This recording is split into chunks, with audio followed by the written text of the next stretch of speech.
that idea of being told at 13 that you're a man now, as you're explaining it, very obvious logic to the benefits of that. There is the other way to go, which is to say you have to earn it. Like you have to go through the fire and prove that you are a man through life, through those struggles, going through college, whatever it might be, having kids, married. Do you think about that in any way? Like, is there any trade-off to that of being told you're a man at 13 and then kind of getting to live into it versus waiting till you've actually earned and proved it to say, you're a man or a woman, depending on the case it is? Is there any trade-off in that, you think? Is there any negative to it?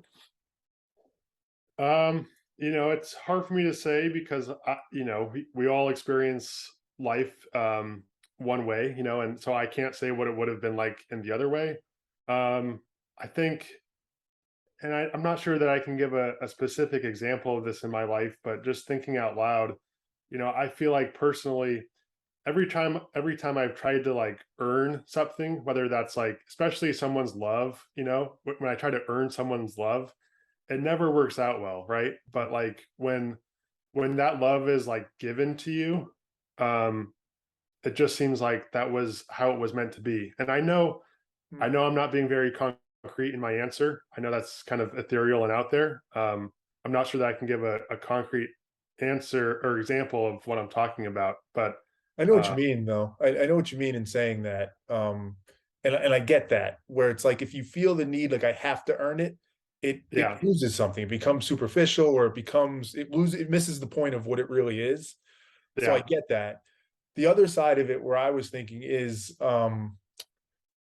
like I can imagine, right? I'm obviously not you, and this is just playing both sides of it. But a 13-year-old who's been told they're a man that now thinks they're, I don't know if entitled is the right word, but like has this false sense of self where they think like, well, uh-huh, I'm a man now, so I can do certain things where they don't fully know what that means yet.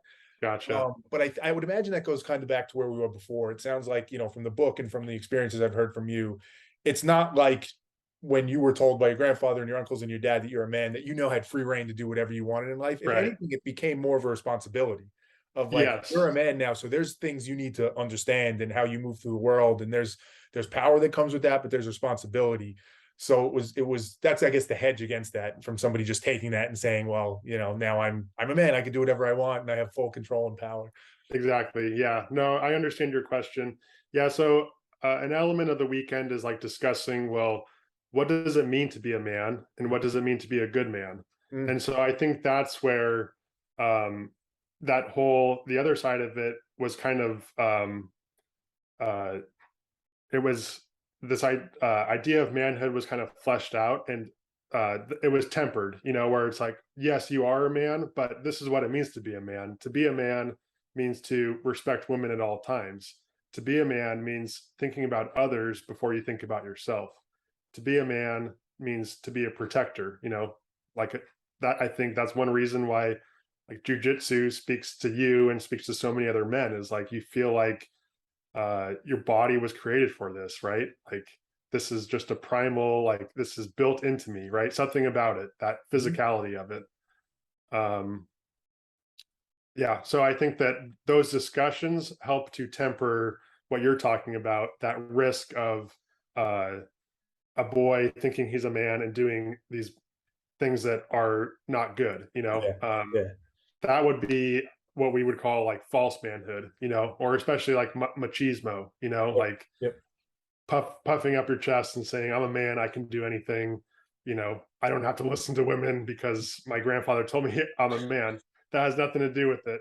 That's not what we consider to be manhood. And part of the weekend is like having those discussions of what does it mean to be a man and what does it mean to be a good man. Mm.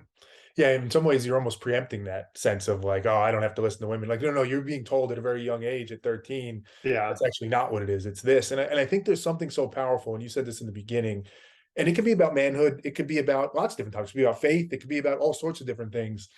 I think explicitly having those conversations and discussing, what does it mean to be a good man or a good person? That's something that I think gets undervalued a lot in our world today. I think because we're busy, because we're always moving, and there's a whole host of reasons, but there's far too many assumptions of like, well, they know what it is, or you know what it is, or you know what this means. Not only explicitly stating it, but then even more so having the conversation around it. And obviously, I wasn't there, but to be able to ask questions about that and understand, and like, what do you mean about this? to me, I think that's invaluable to have that opportunity. And I think that's one of the most powerful parts about this is taking the things that are often implicit or assumed and making an explicit conversation where you can ask those questions.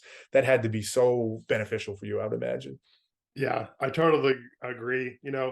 I think one thing is men, a lot of times, and this is a stereotype, but a lot of times we as men are afraid to talk about our emotions and our feelings and to ask questions or to ask for help.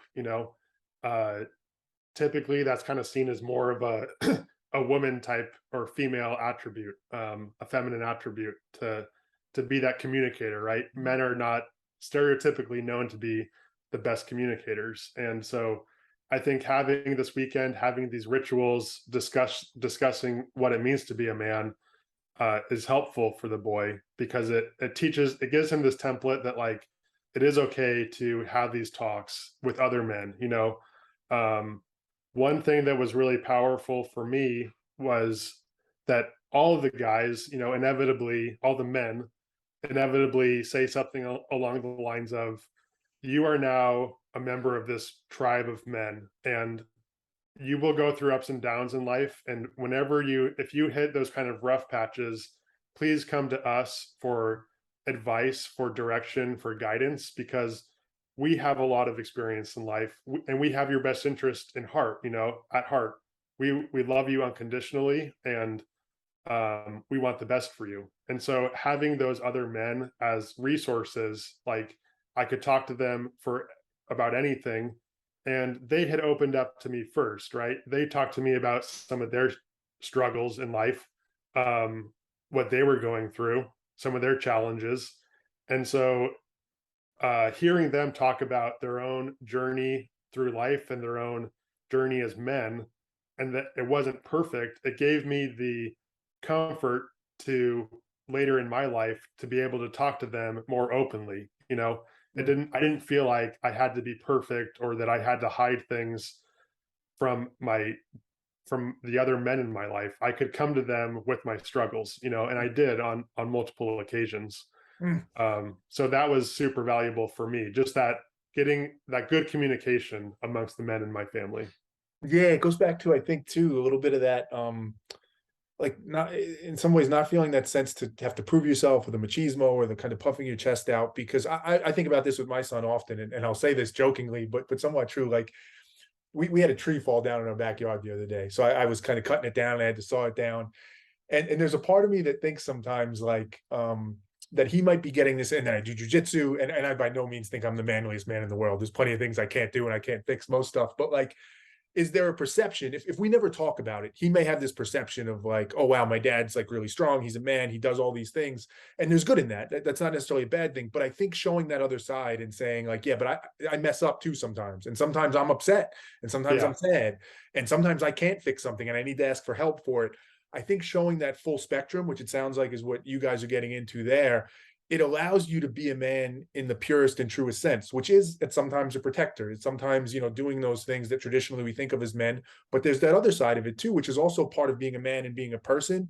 And hearing that from your grandfather, your dad, and getting that permission almost at 13 to say, oh, okay. Like, and if I struggle, I can go to them for help where I could figure that out versus feeling like, well, I have to be tough and I have to be strong and I have to figure it out on my own. That's where a lot of those problems come in, where you feel like, oh, pent up anger, frustration, I need to address it some other way. So there's a lot in that too. I think that's powerful.